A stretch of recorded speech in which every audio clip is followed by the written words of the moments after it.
नाज़रीन आदाब, मैं हूँ युसरा और आप देख रहे हैं MMC न्यूज़ इंडिया। नाज़रीन, अगर आपने अभी तक हमारे चैनल को सब्सक्राइब नहीं किया तो आज ही हमारे चैनल को सब्सक्राइब करें ताकि आप सच्ची और अच्छी खबरें सबसे पहले देख सकें। जस्टिस मार्कंडे काटजू ने उर्दू शायरी और मुल्क से हकीकी मोहब्बत पर के मौजू पर किया खास तबसरा। जस्टिस काटजू ने कहा, उर्दू शायरी पर सूफियाना असर और रसूख बहुत ज़्यादा। जस्टिस मार्कंडे काटजू ने कहा, मुल्क को हकीकी मोहब्बत वतन की खास ज़रूरत। जस्टिस मार्कंडे काटजू ने अपने मजमून में क्या कहा, देखिए इस पर हमारी मुकम्मल रिपोर्ट। उर्दू शायरी को अक्सर इश्क और मोहब्बत की बातों से ही जोड़ा जाता है, लेकिन वक्त और हालात के बदलने के साथ साथ इसके मौजू में भी वुसअत पैदा होती गई और उर्दू शायरी के मौज़ूआत में इजाफा होता गया।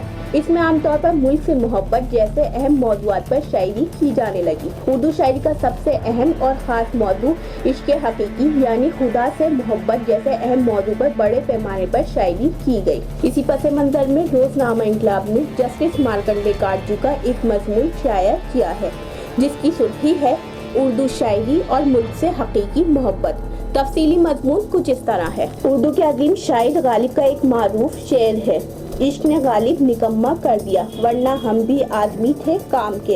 इसका मतलब क्या है? इस सवाल का जवाब देने के लिए पहले आपको ये समझना चाहिए कि उर्दू शायरी में अक्सर खारजी तौर पर लग़वी और ज़ाहिरी मानी होते हैं, जबकि अंदरूनी तौर पर इख्तियाराती और हकीकी मानी होते हैं।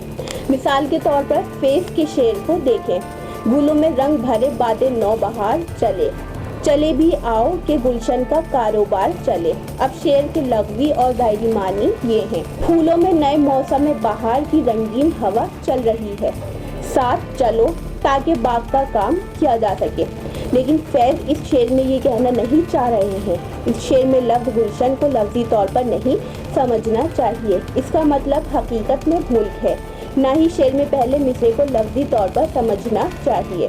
उनके कहने का मतलब ये है कि मुल्क में इनकलाब के लिए सूरत हाल मुनासिब है कि मोहब्बत वतन आगे आए, मुल्क को आपकी ज़रूरत है। इसलिए उर्दू शायरी को समझने के लिए किसी को सिर्फ लग़वी मानी पर नहीं जाना चाहिए, बल्कि इस पर गौर करके इसके असल मानी मालूम करने की कोशिश करनी चाहिए, जिसका शायर रमूज़, इशारे और कनाए के ज़रिए इज़हार करता है।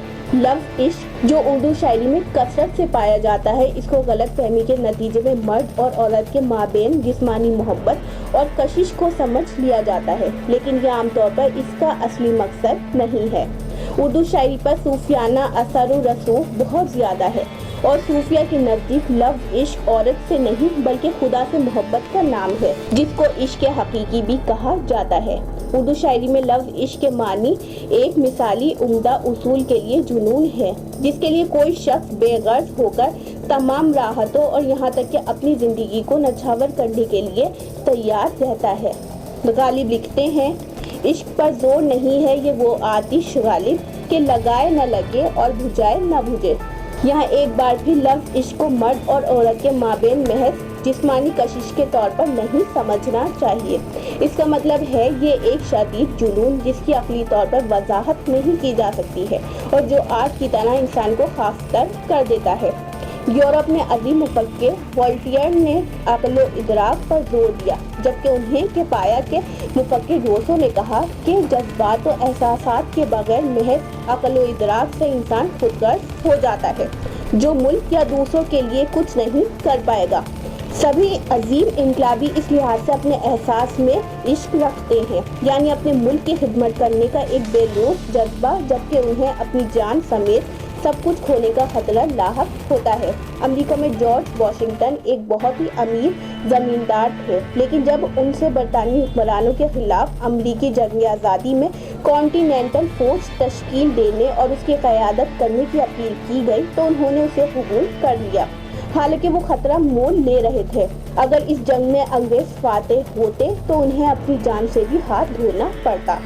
क्रोमवेल जैसे अंग्रेज जिन्होंने आज़ादी की जंग लड़ी और 17वीं सदी में किंग चार्ल्स ऑल की मतलकुल उनानियत के खिलाफ जद्दोजहद की।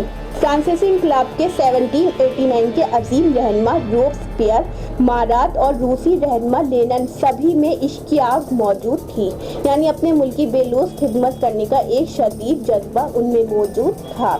हमारे ही मुल्क में भगत सिंह, सूर्या सेन, चंद्रशेखर आज़ाद, बिस्मिल, अशफाकुल्लाह, खुदीराम बोस वगैरह जैसे इनकलाबियों ने बरतानवी हुकूमत के खिलाफ अपनी जानें निछावर कर दी।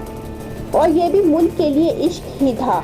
सरफरोशी की तमन्ना अब हमारे दिल में है, जंग का तराना बन गया। इसलिए गालिब के शेर जिसका मैंने आगाज में जिक्र किया गया है, इसका मतलब इस तरह समझना चाहिए कि मैं भी बहुत ज़्यादा रकम कमा सकता था और आराम से रह सकता था अगर मैं अपने जज्बे में गर्क ना होता।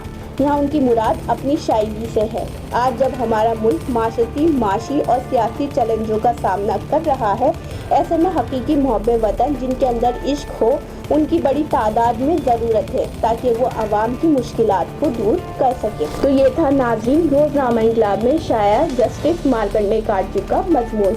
जैसा कि मजबूर निगार ने अपने मजमून में इसी जानिब इशारा करते हुए वाज़ेह अंदाज में कहा है कि उर्दू शायरी से ताल्लुक़ रखने वाले शोरा ने मुल्क से मोहब्बत के लिए अपने जज्बात का इजहार करने के लिए उर्दू शायरी का इस्तेमाल किया। जैसा कि मजमून निगार ने गालिब और फेस का जिक्र करते हुए अपने मजमून में कहा है कि उनकी शायरी में ऐसा जोश व वलवला था कि उनकी शायरी से ये जाहिर होता है कि वो मुल्क में इंकलाब पैदा करने के लिए अपनी जान नछावर करने के लिए भी तैयार है। यकीनन आज भी ऐसे शोरा की ज़रूरत है जिससे मुल्क की आवाम जो नाउमीदी और मायूसी में मुब्तला है उससे निजात हासिल हो सके और मुल्क की आवाम तरक्की की राह पर गामजन हो सके। यूसरा अंसारी की रिपोर्ट, MMC न्यूज़ इंडिया, नई दिल्ली। तो नाज़रीन हम फिर हाजिर होंगे कुछ बड़ी खबरों के साथ। तब तक के लिए हमें दीजिए इजाज़त और देखते रहिए MMC न्यूज़ इंडिया और हमारे चैनल को ज़्यादा से ज़्यादा सब्सक्राइब कीजिए। शुक्रिया। खुदा हाफिज़।